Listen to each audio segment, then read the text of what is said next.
Alright, so another prog supergroup is back with their final installment, The Mute Gods, and I... Yeah!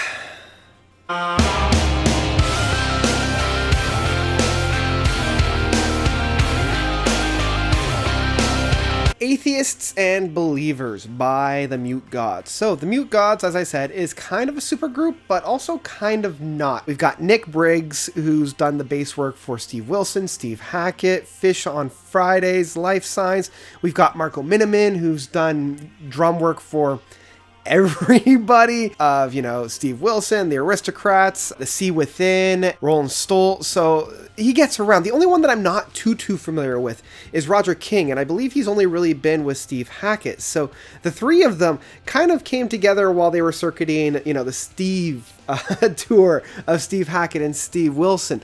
So they've all played together, and it was only a matter of time before they created their own little side project. That's why I hesitate to use the term supergroup, because these guys have never really found a home base for them to really hunker themselves into.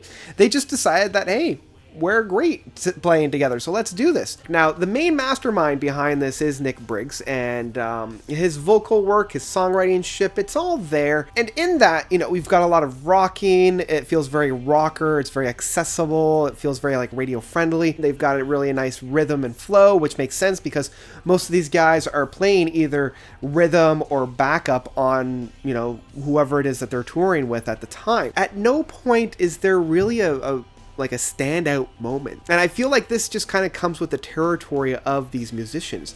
Now, that doesn't discredit what the musicians bring to the table, because you can tell that they're masters of their own domain and masters of their craft. Everything that's found on here is brilliantly executed, very well mixed, very well orchestrated.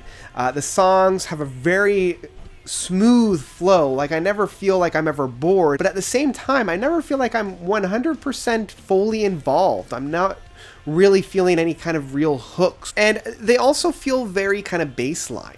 There's no moment on the one hand that really stands out, because they all kind of feel very, very similar in approach and style. And this is found within, say, Knucklehead and Envy the Dead. The third and fourth track on here feel almost interchangeable. And I have to be honest with you, once we get to the fifth track, there is a part of me that just kind of stops paying attention. I almost have to direct my attention back onto the album whenever I do listen to it. It does grab me pretty well with the first three tracks, Atheists and Believers, One Day, and Knucklehead. These three tracks do a really good job of just kind of introducing us to what's being found. And so with new listeners, it does give us a good idea of what to expect for this band. But for returning listeners, we do kind of realize that there's not a whole lot of new ground that's being found here. One Day is catchy, where it's life is a chemical reaction, but they don't do anything with it.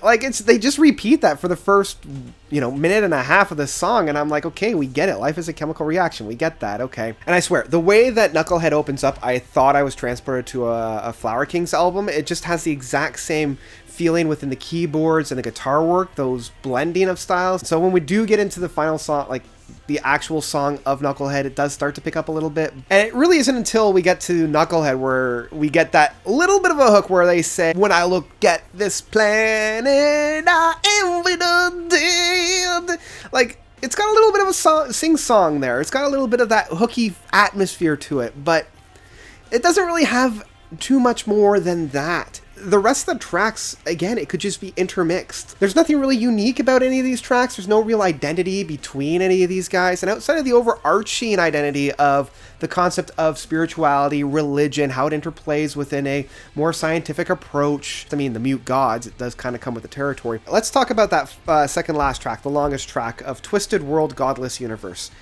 For the longest track, I was expecting something a little bit more, but all we're getting is more of the same. It really doesn't do anything or justify it for being a little bit more on the longer side. And I Think of You is way too long. The final track of I Think of You is just a instrumental closing piece. It's a nice way to end the album, but I really only needed to be there for 3 minutes maximum, because after about the 3 minutes, we've already heard the song, and it doesn't really build to anything. It doesn't really add to a crescendo or anything. It just kind of blah. Marco being on the drums, it doesn't really feel all that I don't know, like, especially when I finished listening to Jordan Rudess's latest album where he was on the drums there, he really was able to stretch his legs and really try some new things on there, but on here, he doesn't feel all that excited. And even with some of the guest people that we have on here, Alex Lifeson from Rush is on the second track of One Day.